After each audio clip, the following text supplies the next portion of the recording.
begitu 2 di-charge, maka 5-5-nya terisi. Tapi kalau waktu masih bayi sampai umur 3 tahun harus diisi dulu semuanya. Sampai sini bisa sepakat ya? Nah, kalau udah 3 tahun itu isi 2 saja, 1 dan 2. Dari 5 ini ya, perhatikan karena hanya bisa diperhatikan. Kita nggak bisa tanya sama anak kita yang umur 3 tahun, "Nah, bahasa kasih utamamu apa, Nak?" Nggak bisa. Satu-satunya adalah memperhatikan. Ya, ada anak yang kalau dipuji gembira banget dan pasti dia kerjakan semua yang apa kita suruh. Iya kan? Ada anak yang minta waktu, main bareng gitu. Ya berarti dia bahasa kasihnya waktu. Ada yang anak sentuhan fisik, paling gampang sentuhan fisik. Setiap datang pasti meluk kita atau desel-desel badannya. Yeah. Yang bahaya kalau ibunya bahasa kasihnya bukan sentuhan fisik yang utama. Digini-gini badannya ibunya. Ini bahaya nih. Makanya harus belajar kita ya. Ada anak ya senang banget pelayanan. Cepat kita ambilin makanan cepat, ambilin minumnya cepat. Berarti dia bahasa kasihnya pelayanan. Ya. Ada anak kalau menerima hadiah, hadiahnya itu disimpan. Dia tahu persis. Ini ibuku kasih. Ya. Kapan? Ya. 17 Agustus 2015 misalnya gitu. Ada yang begitu. Berarti bahasa kasih dia hadiah. Ya. Nah sekarang Bu Aisyah, kalau suami bagaimana? Suami bagaimana?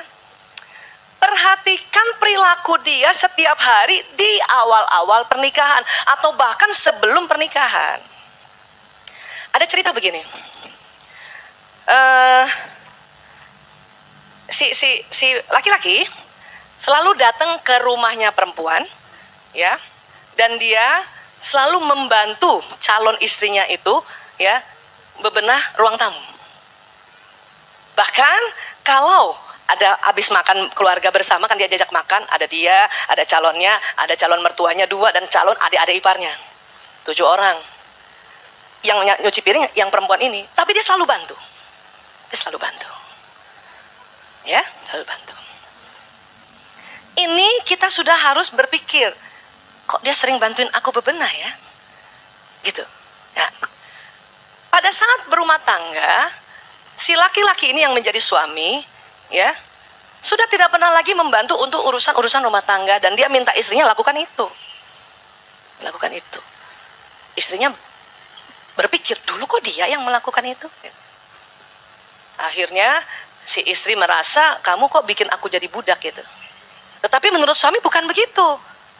Ya, itu pekerjaan kamu gitu. Tapi kamu waktu saya belum nikah kan kamu bantuin saya melulu. Nah, setelah belajar tentang bahasa kasih, barulah difahami bahwa suaminya di kisah ini, karena waktu di awal pernikahan dia selalu membantu, rupanya dia ingin mencontohkan begini loh, untuk melayani saya nanti. Maka dia itu berarti bahasa kasihnya pelayanan. Gitu. Makanya si suami akan sangat cinta sama istrinya kalau istrinya itu rajin bebenah, masakin dia, ya, kemudian semua diurus anaknya, begitu. Itu berarti bahasa kasih utamanya pelayanan, utama pelayanan. Ada lagi cerita kasus yang lain, ya.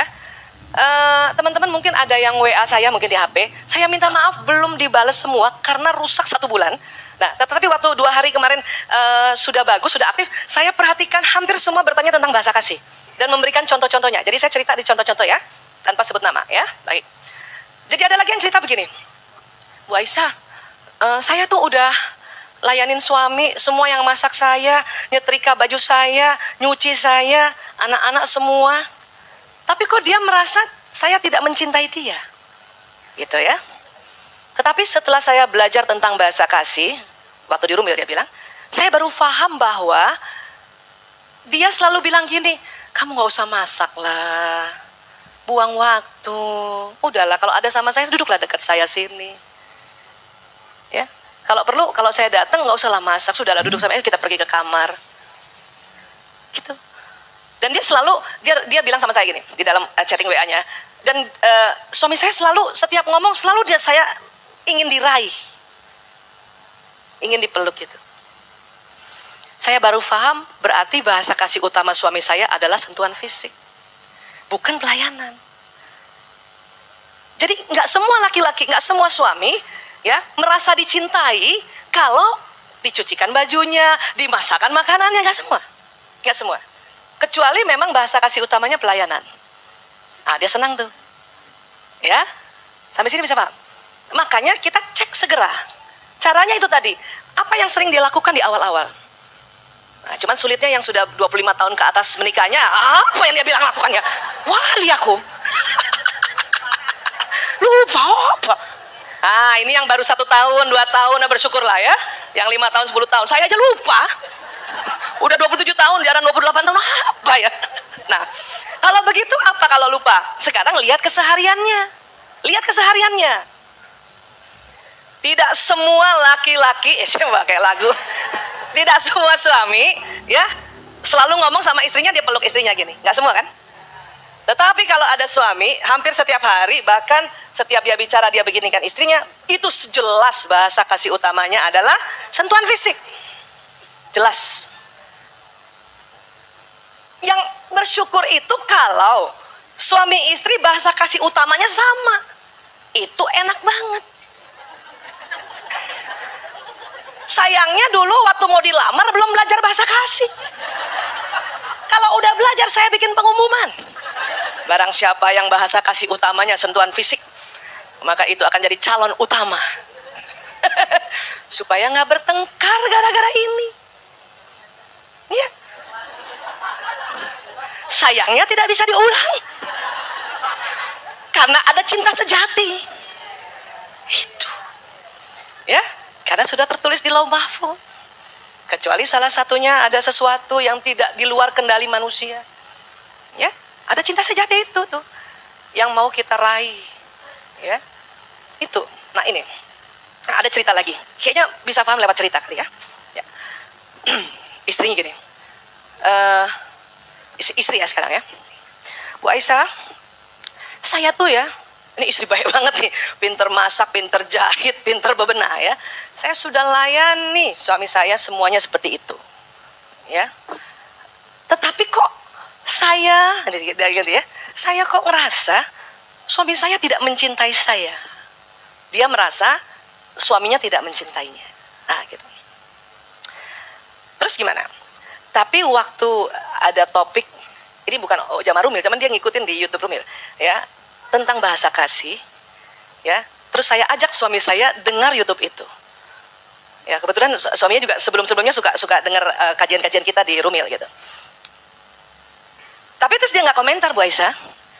Dia sambil lalu saya sudah dengar, selesai dengar. Yang terjadi adalah keesokan harinya dia datang bawa bunga buat saya. Saya tuh langsung ngerasa gitu. Dia pakai emoticon muka malu gitu. Malu, jangan sampai in, malu-maluin. Oh gitu.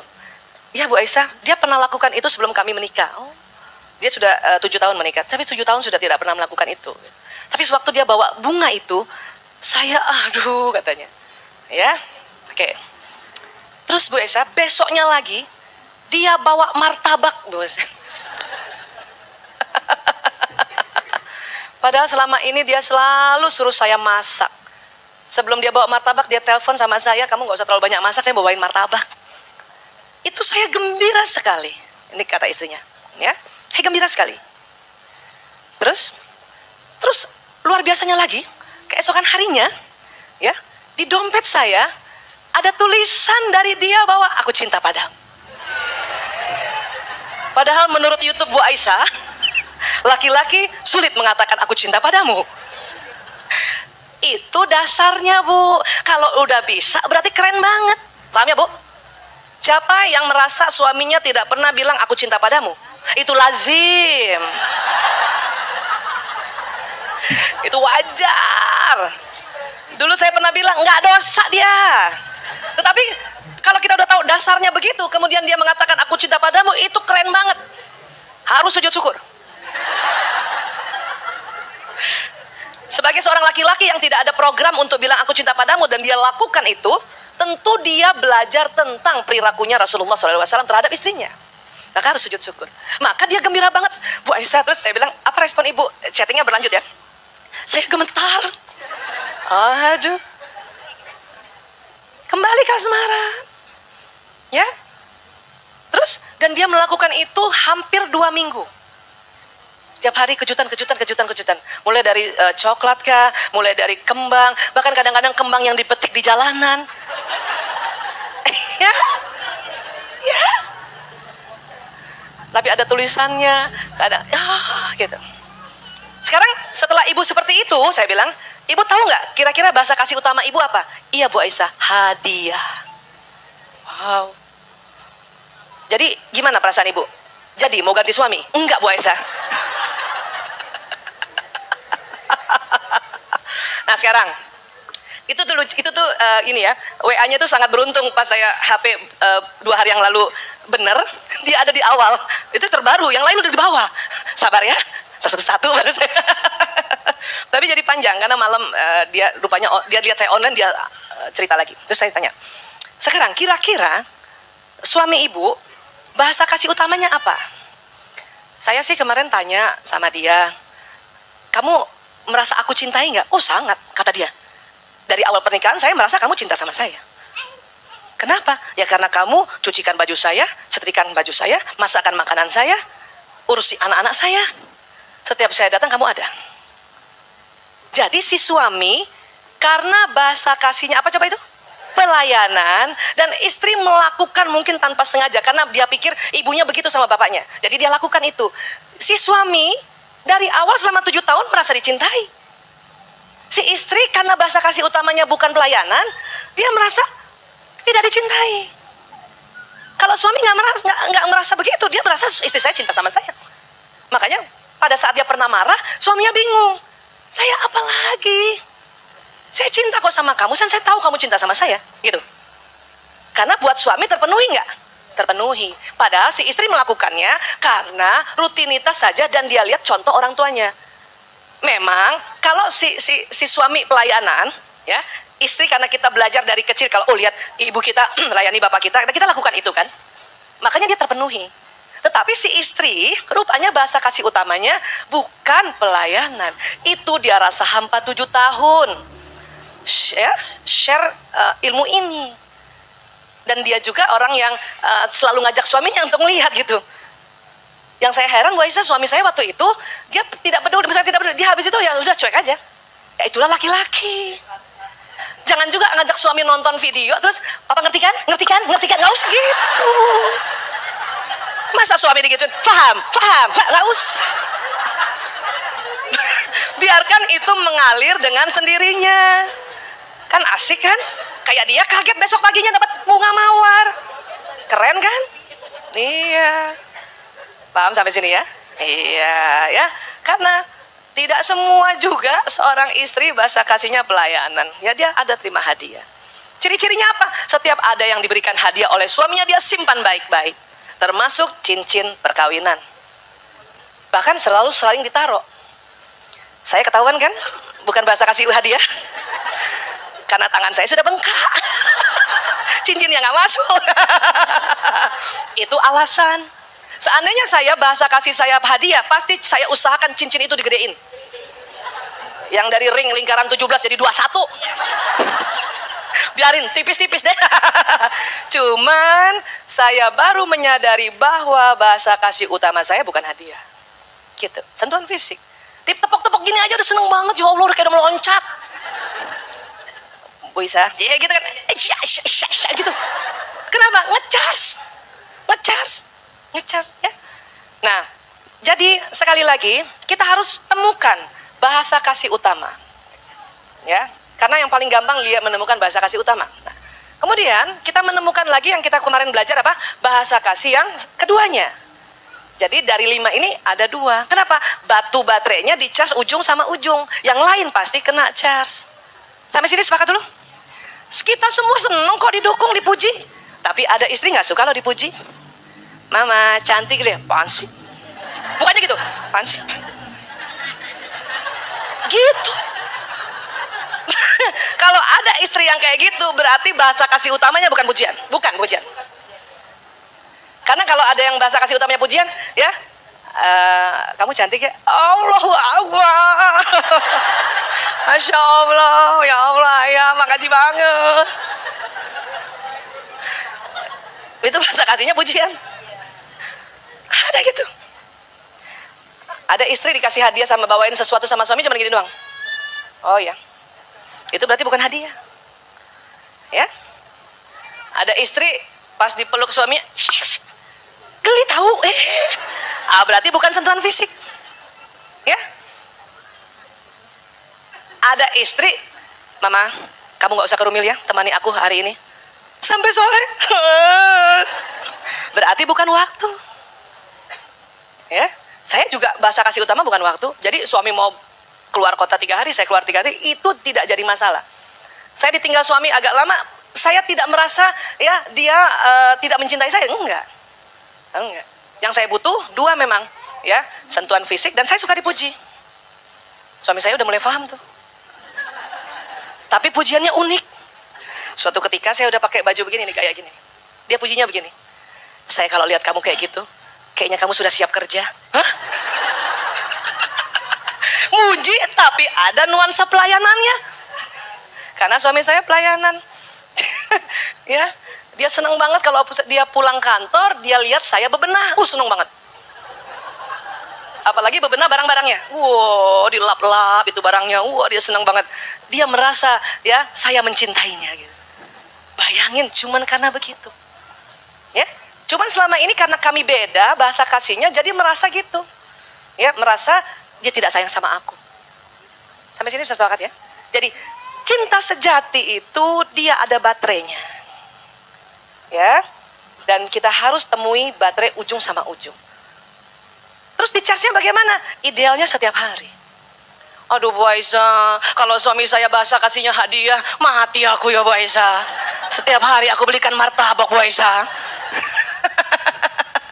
Ibu, kadang-kadang kita bersifat ekonomis ya. Tetapi jadikanlah itu sebuah investasi. Dengan kita memberikan setiap hari, apapun itu, ya, itu investasi jangka panjang, cinta sejatinya mengalir terus, Bu. Ya. Pilih mana, kita ekonomis tapi orang di kantor yang memberikan hadiah. Pilih mana? Ya. Karena berbeda, bahasa kasih itu kadang-kadang kalau dia tidak terpenuhi rumah, dia terpenuhi di luar rumah, maka itulah juga terjadi kasmaran. Kesengsem. Ya, iya itu. Waktu itu kan saya sempat cerita ya, nggak apa-apa ulang dikit ya. Seorang suami, bahasa kasihnya utamanya pujian dan sentuhan fisik. Seorang istri, bahasa kasihnya pelayanan, bahasa kasih keduanya hadiah. Istrinya selalu cucikan baju suaminya, setrikakan baju suaminya, dan selalu ingin berikan baju suaminya yang baru. Pada satu saat dia beli baju yang baru, sudah dicuci dulu, sudah disetrika, digantung. Suaminya pakai. Tidak ada komentar dari istrinya, karena dalam hati istrinya senang. Sebetulnya istrinya senang bahwa baju yang dia kasih, dia sudah cuci dulu, sudah setrika, dan dia dipakai. Sebenarnya senang. Tapi tidak terlontar sedikit pun. Ya. Pada saat masuk kantor, sekretarisnya bilang, "Ih bapak ganteng banget baju baru." Sambil digini lagi bajunya, "Keren loh." Kena nggak badannya? Nah, kena nggak? Pujian dan sentuhan fisik. Terpenuhinya di mana? Ke-charge-nya di kantor. Maka kalau dia lebih senang di kantor, itu lazim. Sampai sini bisa sepakat ya? Ya. Ada istri, bahasa kasihnya sentuhan fisik. Pertama, bahasa kasih keduanya pujian. Suami bahasa kasihnya pelayanan dan bahasa kasih keduanya waktu, misalnya gitu. Ya. Istrinya nggak pernah disentuh, istrinya nggak pernah dipuji. Satu ketika dia minta izin untuk fitness karena pengen bagus badannya. Dikasih sama suaminya. Ya, iya, kasih. Karena menurut suaminya, saya mencintainya, apa yang dia minta saya kasih, pelayanan kan. Sampai di sana, instrukturnya laki. Sedikit-dikit, salah Bu, tangannya Bu. Oh ya, kena. Saya 3 bulan, ibu tambah ramping, perutnya six-pack, payudaranya besar. Hilang tuh istrinya. Nggak balik ke rumah. Karena terpenuhi tangki kasih sayangnya, tangki emosinya di luar rumah. Ini yang harus kita ya hindari. Ya, sampai sini bisa paham ya? Nanti kalau sudah temukan yang kita udah bahas nih 5 nih, udah cari aja 2 nih. Oke? Ya. Ada yang mau tanya dulu? Saya lebih senang saat ini tanya supaya ini soalnya bahasa kasih ini jarang dibahas ya. karena ini memang kajiannya lebih kepada kajian psikologi. Tetapi saya meyakini Rasulullah SAW mencontohkan 5 bahasa kasih ini. Mencontohkan itu. Sama seperti buat belajar watak ya. Selalu orang membahasnya dari psikologi yang tidak dikaitkan dengan agama. Tapi buat kita, enggak ada kok contohnya. Khulafaur Rasyidin itu adalah watak-watak yang Allah berikan. Dan itu termanifest nanti sama umat yang lain. Umat-umat kayak kita gini. Memang contoh ya. Hasananya, uswatul hasannya Rasulullah. Suami kita harus belajar bahwa Rasulullah 5-5-nya bisa memberikan. Cuman karena memang setelah diteliti sebagai manusia dia ada 2, ya sudah 2 aja kan gitu. Kita juga belajar tentang Siti Aisyah, Siti Khadijah, Siti Fatimah. Ya, untuk kita mengetahui bahasa kasih. Jadi di Islam itu belajar bahasa kasih. Hanya memang ilmuwan-ilmuwan para psikolog yang mencoba untuk mensistematikakannya supaya lebih mudah difahami. Ya.